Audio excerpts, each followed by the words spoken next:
کرنا چاہیے، قرآن کے اندر جو دلائل ہے پردے کے اوپر وہ پیش کرنا چاہیے۔ آپ کی کتاب میں جو منوسمرتی میں تھا یتر نار یستو پوجنتے رمنتے تتر دیوتاہ، بیٹے کی عزت کرو، بیٹے کا سمان کرو، اپنے منوسمرتی کو بھی پڑھ کر بتانا چاہیے کہ جج صاحب جو فرمان قرآن میں ہے وہی فرمان منوسمرتی میں ہے۔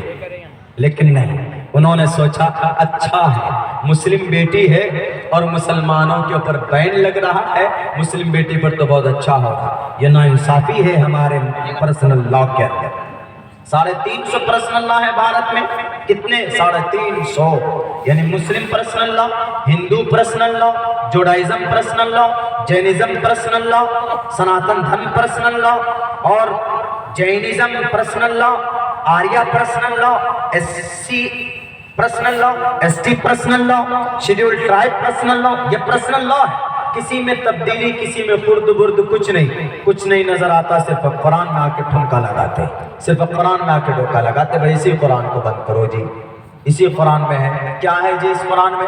ارے پردہ تو عزت، ریپ اور زنا جیسے مہلک اور خطرناک بیماری سے بچانے کا ایک طریقہ ہے جو اللہ تبارک و تعالیٰ نے اپنے قرآن میں بیان کیا۔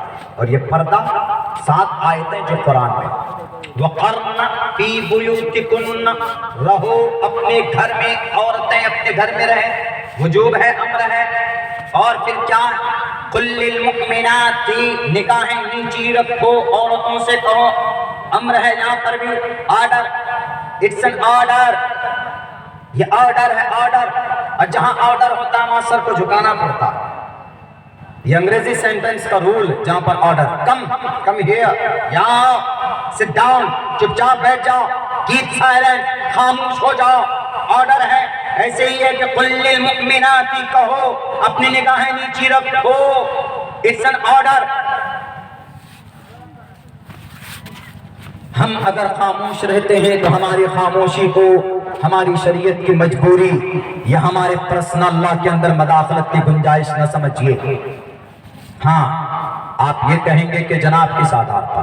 ہم کو پرمیشن دی گئی بھارت کے سنویدھان، ہر کسی کو سنویدھان میں پرمیشن دی گئی اپنے اپنے دھرم کے مطابق زندگی گزارنے کی۔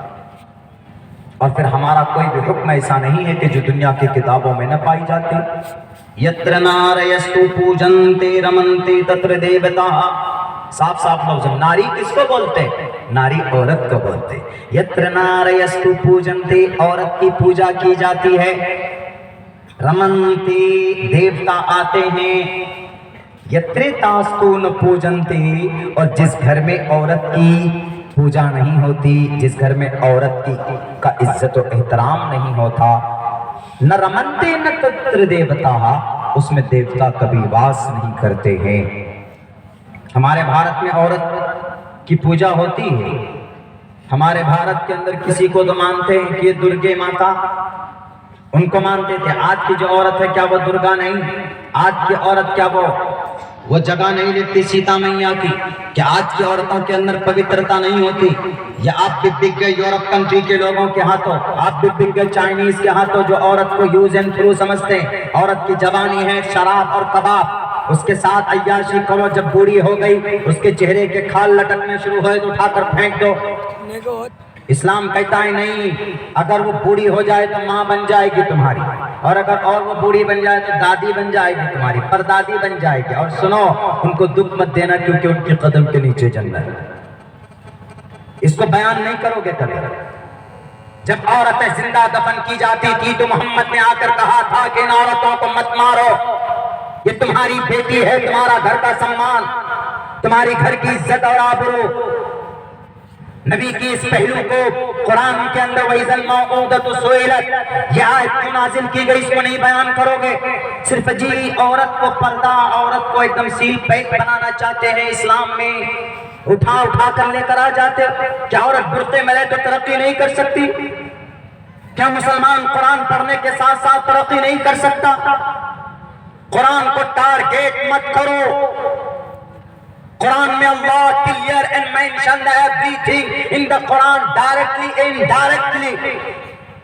اللہ نے قرآن میں ڈائریکٹ طور پر ایکسپلینیشن رکھا نہیں قرآن سمجھ سکتے تو نبی پاک علیہ الصلوۃ والسلام کے حدیث مبارکہ کے ذریعے ہم قرآن کو سمجھ سکتے، ڈائریکٹلی انڈائریکٹلی۔ ڈائریکٹ بھی سمجھ سکتے، نہیں سمجھ میں آئے تو تفسیر کے ذریعے سے، اللہ کے نبی کی زندگی کے ذریعے سے ہم قرآن کو سمجھ سکتے۔ لیکن خدا را اس قرآن کو بدنام مت کرو۔ آج دنیا کے لوگ قرآن کو بدنام کر دیتے ہیں کہ نہیں صرف قرآن تو برکت کی کتابیں پڑھیں گے، تلاوت کریں گے، ثواب حاصل ہوگی، مر کر جنت میں جائیں گے اس قرآن کو پڑھ کر۔ اس کے ساتھ ساتھ قرآن میں دنیا کے تمام ماڈرنائزیشن، جائز ماڈرنائزیشن کا وجود ہے۔ دنیا کے اندر جو سب سے بڑا اس اختلافی مسئلہ تھا، چاند سورج کی زمین پرتھوی کے گھومنے کا، کس نے حل کیا بتاؤ؟ قرآن نے حل کیا۔ البرٹ آئنسٹائن نے جو تھیوری پیش کی کہ سورج بھی نہیں گھومتا، زمین بھی نہیں گھومتی، دونوں گھومتا، 1800 سال تک جو مسئلہ حل نہیں ہوا تھا، قرآن نے اس مسئلے کا حل کر دیا۔ آج ماڈرن سائنس کا کیا کہنا ہے؟ ماڈرن سائنس کا کہ زمین بھی گھومتی ہے، آسمان بھی گھومتا ہے، اور یہ سورج بھی گھومتے، یہ سب کے سب گھومتے ہیں۔ لیکن 1800 سال پہلے بھی 1915 میں یہ تھیوری آئی، اس مسئلے کا حل ہوا۔ البرٹ آئنسٹائن سے پوچھو کہ تم نے اس مسئلے کا حل کہاں نکالا، تو البرٹ آئنسٹائن کہے گا کہ جب ہم نے قرآن پڑھا، ہم نے ارسطو کی تاریخ دیکھی، ارسطو نے کہا کہ یہ زمین گھومتی ہے، یہ مارس اور یہ سن یعنی سورج یہ رکا ہوا ہے، ساکن ہے، اور یہ زمین حرکت کرتی ہے۔ وہ ارسطو بہت بڑے فلسفی، اس سے پہلے کا کنسپٹ کچھ اور تھا، لیکن جب البرٹ آئنسٹائن آیا، اس نے کہا کہ دونوں کے دونوں کنسپٹ غلط ہے۔ آج کا سائنس یہ کہتا ہے، البرٹ آئنسٹائن یہ کہتا ہے کہ آج کے سائنس کا یہ عقیدہ ہے کہ زمین بھی گھومتی ہے، زمین بھی، اور سورج بھی گھومتا ہے، چاند بھی گھومتے، یہ سارے پلانٹس، 8 پلانٹس، یہ سب کے سب گھومتے ہیں۔ البرٹ آئنسٹائن دنیا کا مہان ویگیانک، 1915 میں اس کا وجود ملتا ہے۔ البرٹ آئنسٹائن سے پوچھو کہ یہ دونوں سورج بھی گھومتے، چاند بھی گھومتا ہے، زمین بھی گھومتی، تم نے اس مسئلے کا حل کہاں سے ڈھونڈا؟ جو 1800 سال سے پہلے 1800 سال تک جو جھگڑا نہیں نمٹ پایا تھا، وہ تم نے منٹوں سیکنڈوں کے اندر کیسے سمجھایا بتاؤ؟ البرٹ آئنسٹائن کہے گا کہ میں نے بائبل میں دیکھا، اس مسئلے کا سمادھان نہیں ملا۔ میں نے بائبل متی، مرقس، لوقا، یوحنا، برنیاس، ان کتابوں کے اندر دیکھا، عہد جدید کے اندر دیکھا، عہد قدیم کے اندر دیکھا، اور آواز تھا دساتیر، پرانی کتابیں ہیں دنیا کی، ملے گی نہیں آپ کو۔ میں نے ان کتابوں میں دیکھا تو وہاں پر کہیں پر مجھے اس جھگڑے کا حل نہیں ملا، لیکن جب اللہ کا قرآن کھول کر دیکھتا ہوں تو اللہ نے 1450 سال پہلے اس جھگڑے کا حل نکالا۔ اللہ کہتا ہے کہ اے لوگوں، سورج بھی نہیں، صرف سورج نہیں، صرف زمین نہیں، بلکہ کائنات کے ہر سیارہ اور ستارہ، کائنات کی ہر چیزیں گھومتی ہے۔ اللہ نے قرآن کریم میں بیان کیا، هو الذی خلق اللیل والنہار والشمس والقمر کل فی فلک یسبحون، ان میں سے ہر ایک اپنے اپنے مدار پر گھوم